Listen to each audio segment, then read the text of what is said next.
Now, okay. To the medals. Now, if you get the News Journal, the front page story yesterday had a picture of the sheriff, and the sheriff is wearing military medals on the right side of his uniform, the sheriff's star, and then he's got something here that kind of looks like it's a Maltese cross, and we're going to, first of all, there are supporters of the sheriff who say, this is not worthy of discussion. This shouldn't be discussed. It shouldn't be discussed. If you read the comments, why are we even discussing this? Well, we discuss Lindsay Lohan, but not this. Well, it's just an interesting thing to discuss. Just for openers, I would say, if the sheriff's an otherwise really good sheriff, and he's got some quirk that you disagree with, it's not that big a deal. This is not that big a deal. This is not like some politician with his hand in the public till. Right. You know, it's nothing like that. It's kind of a quirk. It's kind of it's an interesting thing to discuss.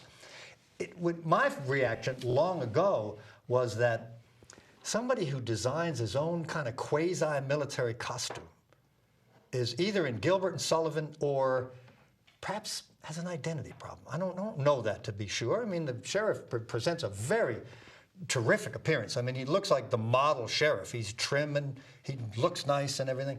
But this is his uniform, and it's on the News Journal.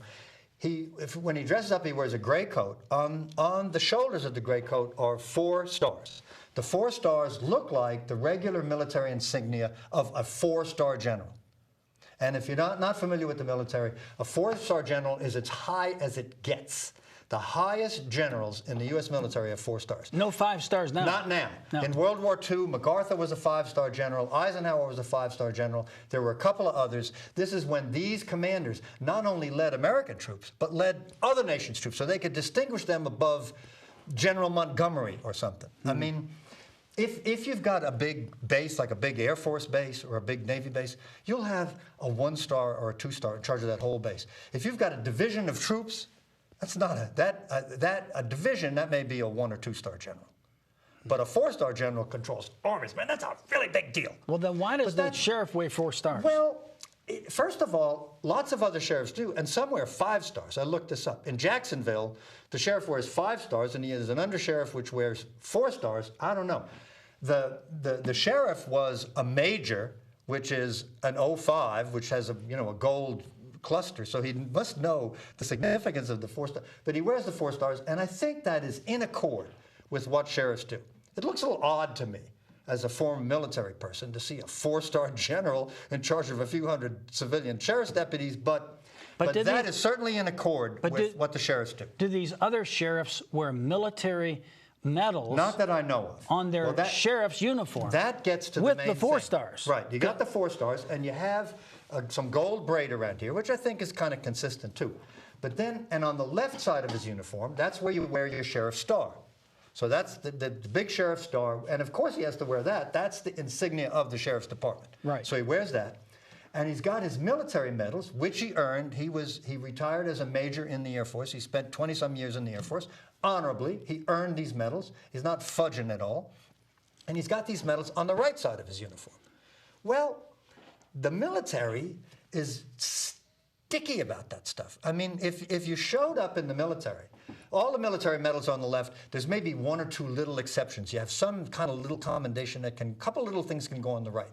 But basically, if you look at the military, your wings, your combat infantryman's badge, all of that goes on the left, and above that are all the little ribbons that really are the ribbons that support medals. So they call them medals and ribbons kind of interchangeably. On dress uniforms, you can actually wear medals that hang down. So he's got all those on the right side of his uniform. But that's wrong. Well, it's certainly not in accord with what the military does, and the idea of it, this has been going back and forth, and you've got something, the News Journal thoroughly checked out, read the story on the news, they thoroughly checked out all the justifications. Well, it's been recommended by the VA, and, well, not exactly. It's at best a gray area.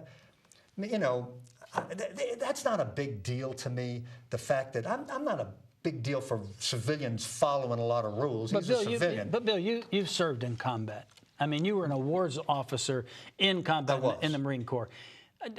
Isn't it slightly offensive, the presentation of these medals on the wrong side coupled with 4 stars, mixing a custom of the sheriff's office with military medals in a non-combat. It clashes to me because the one thing you never do in the military is design your own anything. They tell you exactly how you dress, exactly where everything goes. That's the military. You know, this is lined up with that, and this goes here, and this is exactly what you'll wear. And then they said the uniform of the day is now changed to this, and then you wear something else. That's the point of the military. It's uniform. You look down the ranks, and everybody's got the same stuff, you know. Have you ever seen anything like this? Well, yes, actually.